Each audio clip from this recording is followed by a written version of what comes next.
Walking on the fighting side of me.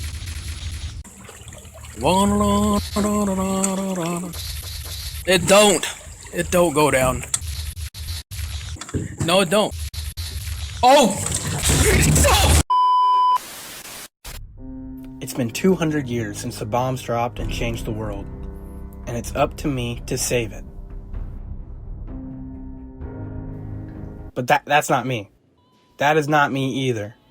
This is me, a humble roach. After being left to my devices in this vault for all this time, I decided to take my life into my own hands and move my consciousness into the body of that other guy. Now it is up to me to save this guy's son or whatever. I'm really doing this for my own personal reasons that, I don't really want to get into.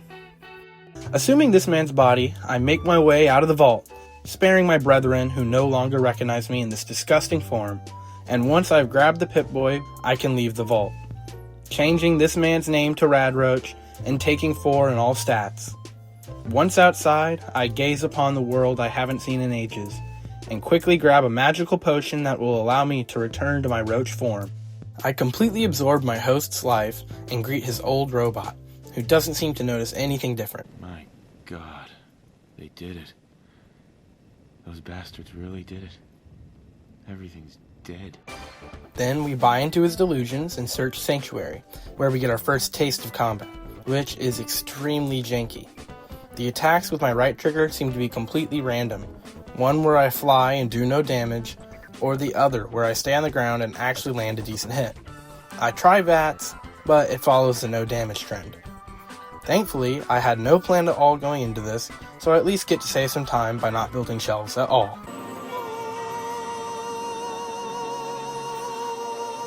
With that weight off my chest, I can head to Concord to meet our dead weight. Since I only do damage with one of the random attacks, this is quite difficult. I also have no ranged attacks, so I'm basically a walking target. Thankfully, I can take on the raiders one at a time and head into the Museum of History. The ground attack actually does a surprising amount of damage, so I work my way up fairly quick, but there are still some times where RNG works against me. With the last raider down, I get to meet the Minutemen, who again beg me to do more work for them. Now, as cool as a Radroach in power armor would be, it will crash my game, so we head down the church and fight more raiders. I was hoping the Deathclaw wouldn't aggro to me since I was a creature, but he clearly does not give a fuck. Me and the Deathclaw tag team the raiders, and now it's a 1v1. This is an arduous battle that does not come easy. Halfway through, I decided to switch to a glowing Radroach for aesthetics, but I realized that it fully healed me each time, so I decided to just stick with the glowing Radroach for the rest of the run. I tried to stay in the house the Deathclaw can't enter, but I guess he kept getting scared of my aura, so each time I had to chase him out and sprint for my life back to safety. And after a few lucky combos, and the help of Preston, we finish him off. Now, we can head back to the Minutemen. That was odd.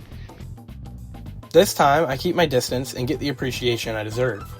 With that out of the way, we can return to Sanctuary and get the sweet, sweet XP we earned. Then we pick up the Grognak comic and level up Endurance so we can get Cannibal, allowing us to heal without any stems. Strengthened by these upgrades, we head to Cambridge, as I did promise a Brotherhood of Steel run.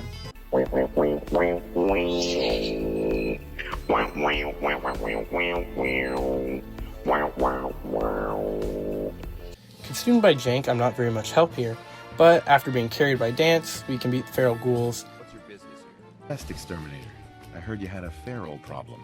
And begin the journey to ArcJet Systems. Dance proves why he's the best companion, and soon enough we can head in. The first half was quite uneventful, just killing some synths, seeing if I can attack ceiling turrets, fairly boilerplate. Now we can just start up the rocket, pick up Dance, loot the corpses, attempt to pick up Dance again, load back because it's not working, do it all again, still can't pick up Dance, but you know what, who cares, who needs them anyways. Thankfully, however, Dance teleports up to the top, and this fight was just a matter of hit and run tactics. And with the deep range transmitter, we can head out, get a useless gun, and officially join the Brotherhood. We also grab Cannibal. Finally feeling a sense of purpose in life, we head back to Cambridge to greet our brothers, who immediately forgot who I was and attacked me. It's hard to discourage me from the chance of friends, so I hide in the corner and talk to them from a distance. Clearly I'm not welcomed at the cool kids table. Now we get our first mission for the Brotherhood, and they kill me again. What's your game? And again. But if I stay just far enough away, I can get our first mission of clearing College Square Station. It's nearly impossible to kill the ghouls when I'm this outnumbered, but when I force it to be a one-on-one, it's not too bad. Finally, we kill the one ghoul they actually cared about, and can return to the station, where they thankfully don't confuse me with some other Radroach. Now we can head to Diamond City and watch a fight, hoping to loot the corpses. The security, however, sees me as another threat, so we just walk straight up to the entrance and let Piper use us for her evil intentions. Taking in the Great Green Jewel, I go to sit down and wait for the vendors to come out, but I guess the way I was walking pissed off this guard, and the entire city turned on me. So we stick to the shadows like any good roach, and head into Valentine's office, where we are told to go to Park Street Station. Right before we go in, I take toughness to up my life expectancy. I make surprisingly quick work of the triggerman, and before I know it, we can enter the vault and work towards Nikki. Cannibal makes this so much easier, as I don't have to waste my meds, and shortly enough, we make it to Dino, who puts up a better fight than most, and save our synthetic friend. We eat and drink our way back to the entrance of the vault, where we come face to face with Skinny and Darla. Darla refuses to be convinced by a bug, and we break out into a brawl. As usual, we take our hits when we can and run behind cover when we become exposed. I get some luck with my random attacks, and we take down the two. Not too long after, we can head to Valentine's office, where we make up some backstory for my host, Looking for my son, Sean. and Nick goes along with it, but can't seem to get his mind off breakfast. You didn't hear the name Kellogg at all, did you? He then convinces me to break into some abandoned house, but seeing as I'm a pussy, I go to the mayor to beg for the key. Clearly these guys have a problem with bugs or something, because they won't even let me near the mayor. After a few tries, I wisen up, and parkour around to talk to the mayor, and he gives me the same treatment. This time, I guess the mayor forgot his glasses, because he can't tell I'm a roach from a few feet further back. Finally, with the key in hand, we return to Nick, press the super duper secret button, and steal this guy's beer and weed. Now all we have to do is give Dogmeat the blunt, but that doesn't work. After some searching for the problem, I learned that I have to switch back to human form, so I return to the chem lab in Sanctuary, create the magical human potion, and show Dogmeat the goods. I then restock on meds and head straight to Fort Hagen to kill some bald guy. For whatever reason, Dogmeat won't listen to a bug, so I have to change back into my human form to send him away. I tried to kill the synths, but with Cannibal not working on robots, I decide to run straight through into the elevator. In the basement, I take on synths and turrets, over and over, making sure to not leave any behind. Finally, we make it through and decide to have a sensible talk with this guy, since I'm not really sure what he even did, but he doesn't seem to be interested. This time, I anticipate his hostility and go straight for his guards, and after another death, we can clear out the fodder and can have a one-on-one. This is more difficult when he's invisible, but with enough effort, we can take him down. We make sure to grab everything from his body and loot the area. Now we can head up the elevator and meet our boys. Hey, you're just mad because I'll be able to do something with my fucking guitar hands that you'll never be able to achieve in your entire life, kid. So yeah, you're gay.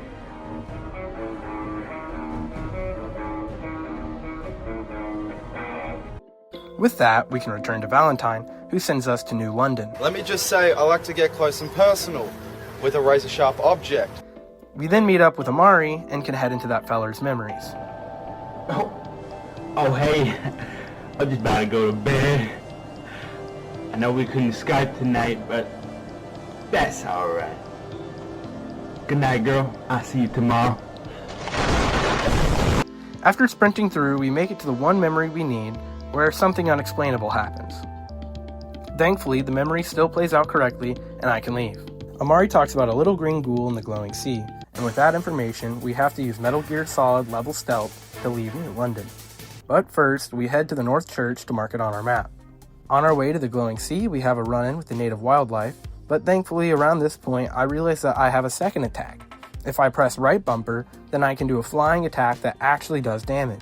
And the biggest upside is that there's no RNG, guaranteeing that I can do damage every time. Now with our little green ghoul, he tells us about the courser, and we start leveling up luck to increase the strength of our critical attacks. I plan on heading to the Pridwin now, but at the time of recording, I just hit 100 subs, so to celebrate this achievement, we build 100 shelves for the memory of the 20,000 we built in the last video.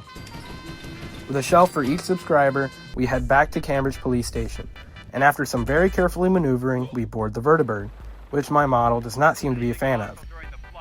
Finally, at the Pride of the Brotherhood, we exit the Vertibird and... Okay, I reload with my fingers crossed,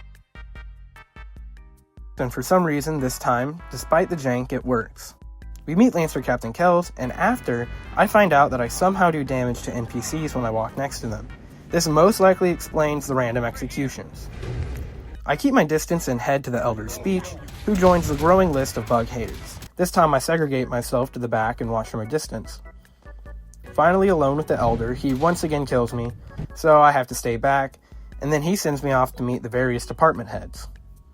Once again, we face some grade A speciesism, and after a few tries, it seems like the Pridwin is too close quarters for me to proceed. But before I give up, I head back to Sanctuary to do some testing, and it turns out the only reason I've been constantly killed is because I was the glowing Radroach. Despite saying absolutely nothing in the item description, the glowing Radroach does constant radiation damage to everyone around me, which explains the hostility. So we return to our original Radroach form and head back to the Pridwin, where they welcome me with open arms, and after meeting the necessary people, Elder Maxon sends us to Fort Strong, which will be my hardest challenge yet.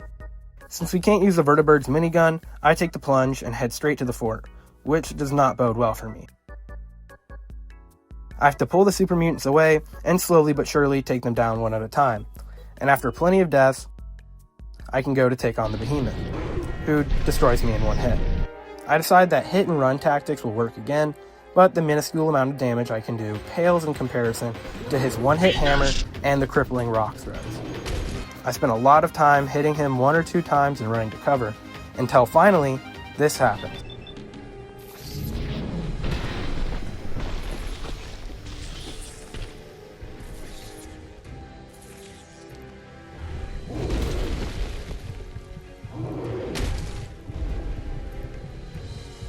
With no possible explanation for that, I take my dub and can finally head into the fort. I try to take down the massive amounts of super mutants, but decide to just sprint to the elevator and push the problem further back. Down here, we take down a few greeny weenies, and then we meet the missile launcher super mutant, who completely fucks my shit up. I try a few different approaches, but with no success. Finally, I can catch him while he's reloading and use VATS to essentially stun lock. Then, my luck gets even better because he decides to switch to his melee instead, which makes his fight go by so much faster. At the bottom, I get a little confused that there's no quest marker, but then I realize that the mission is to clear Fort Strong, so I have to go back up to the top floor and kill all the guys I ran past. I manage to use the elevator as cover and take them on one-on-one, and soon enough I have Fort Strong clear. Now we can return to the Pridwin and receive the praise I've so desired. Before we go on to take down the courser, I return to Diamond City to once again restock my stems, and for whatever reason talk to that pipe bitch. Really just for the experience, my heart's already taken by another. With the extra XP, we go back outside to watch some attempted fratricide, so I have to step in. I'm gonna get involved in this. Now we head to Green Tech Genetics and begin the long fight upwards. With the occasional death, we kill and eat every gunner in the building and grab Critical Banker. Finally, we begin the fight with the Courser, which was pretty uneventful. Thankfully, we did disarm him fairly early and fist fight our way to the Courser chip. Once again, we leave that synth in her cell, since as we all know, synths are all abominations. With that, we return to Dr. Amari, who sends us to the railroad, where after some serious research, I figure out the insanely difficult password, and can meet the worst faction in the game. Tinker Tom decodes the chip, and we can return to our boy Virgil, who gives us the blueprints for the relay to the Institute. Obviously, we choose the Brotherhood to get us in there, and once the relay is built, we teleport into the Institute. We immediately boot up the network scanner to steal their Bitcoin, and head down to meet our host Sun. Not really sure why he thinks we are related, but sometimes in life you just gotta go with it. We then meet the department heads, but at Bioscience I decide to actually help Virgil out, which I immediately regret. After running past the Assaultrons, we make it to the super secret lab and grab Virgil's serum. Then we meet the rest of the heads, and I use the classic save scum technique to convince Dr. Amari to flip sides. With that, we can return to Sean, who sends us to retrieve his runaway synth. I use my roach climbing abilities to go straight to the top, and with the recall code, we just take down the 2 grunts and dive to safety. After returning to our bastard, he gives us our own personal jail cell and tells us to solve all of his problems for him at Bunker Hill. But before I forget, I return the serum for some good karma before I commit casual atrocities. Now we return to Elder Maxon and give the bitcoins to Proctor Ingram, which for some reason I could only do as a human. She then shows us the remains of Liberty Prime and begs us to convince Amari to work on it, which she gives into surprisingly fast. You know, if anyone else wearing a Brotherhood of Steel uniform said something like that, I'd laugh in their face. Now we betray the Institute by informing the Brotherhood of the Battle of Bunker Hill. But before we do that, we continue the Brotherhood questline, grabbing a high-powered magnet for Liberty Prime, which was honestly so annoying because of these Protectrons. But with that, we can build the electromagnetic actuators and continue doing the grunt work for these guys. They send us to the glowing sea once again to grab them some bombs, and after killing some feral ghouls, we have to prove our worth to the Children of Adam. And after some safe scumming, we convince them that the bombs will be used, and then we can start up Liberty Prime. Back online. When we return to Maxon, he tells us that Dance is a synth and has to be killed. So we agree and head to his bunker because all synths are abominations. But once we come face to face with him, I realize that he has humanity too. And right before I can convince him to live his life, I get attacked by his security and he does nothing to stop it. Now we can get back to our conversation, and I use the Great Mentats conveniently right next to him so I can convince him to stay. And together we walk out of the bunker. In the fresh air, we are greeted by a pissy Maxon, and thankfully my Mentats are still active, and I convince him to turn against his lifelong ideals. With the status quo restored, we get notified that Virgil's transformation has been complete, and he thanks us by giving us permission to steal all of his personal effects. Back at the Pridwin, we observe normal human behavior, and use that to once again transform to complete a quest. Now caught up on the Brotherhood questline, we go to Bunker Hill and murder some toaster fanatics and toasters. Thankfully, the Brotherhood pulls their weight here, and we make short work of the Railroad and Courser alike. We return to the reason I pay child support and tell him he's a disappointment just to fuck with him. So disappointed. Goodbye, Father. But he gets butthurt and pissy and then banishes me from his room. Back at the Pridwin, Kells tells us to destroy the railroad for real this time, which I do gladly. I ran through these guys like butter, focusing Glory first because of her minigun, but I forgot to grab it and Drummer Boy picked it up, who goes down way easier. We make our way through the railroad hit list until no one's left. Then we hack into their Bitcoin robot and return to the Pridwin. With everything set up, we go to the mass fusion lab, choosing to go in alone. I was worried this was a soft lock since I couldn't use the minigun, but thankfully they kick me out and I can begin the fight. After a long fight, I take down the synths and grab the ID card to head down the elevator. Here, I use the trademark run past all the enemies technique and reactivate the elevator, sending me down to the reactor level. I preemptively activate the Protectron so they will fight for me, and then enter the reactor and grab the Bulgarian Aggravator. Heading out of the reactor, I learn that the Protectrons are now immediately aggro to me, and have to now fight them and the sentry at the same time. But since the sentry can't go under the stairs, I use that to take them on one-on-one.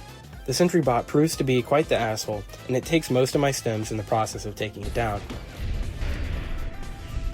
With him out of the way, I now have to take on 2 Assaultrons and the other Protectron. Thankfully, I found the spot that my roach body could fit into and took full advantage of it. Here, I was mostly protected and could finish off the bots in safety. Now, we can return to the main floor and run past the synths once again.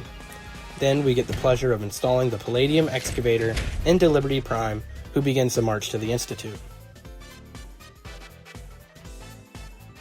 On the way, I try to help him out, but found that Prime prefers to work alone. So we opt to follow him to the Institute, and take the chance to let the Brotherhood actually do some work for once. With the pathway to the Institute carved out, we head in and destroy every synth in sight. Working our way through, the Brotherhood proves why they're the best faction by backing me up at every chance they get. With the main room clear, I head to my disappointment and let him know that I'm blowing everything up, then kill him. After that, we clear the lockdown and get back to destroying the Institute, when we run into some cool graphical glitch. We eventually make our way to the reactor level and make sure to completely clear the room before planting the fusion charge and teleporting to the top. This little kid tries to bum a ride out, but I've literally never met him in my life, so we move on and teleport back to mass fusion. Finally, we can look down on the Commonwealth and destroy the disease that is the Institute. Now we have officially answered the question on everyone's mind since this game released. You can, technically, beat Fallout 4 as a Radroach. I'm proud to say that I have now beaten every ending of this game, and I just want to say how amazed I am that I hit 100 subs. I want to thank everyone who's watched any of these videos. It has been so much fun every single time I do it. I think for my next video, I'll be doing an Oblivion playthrough, but if someone has a good idea, I might just do that instead. Thanks again for sticking with me, and I hope y'all have a good day. Peace.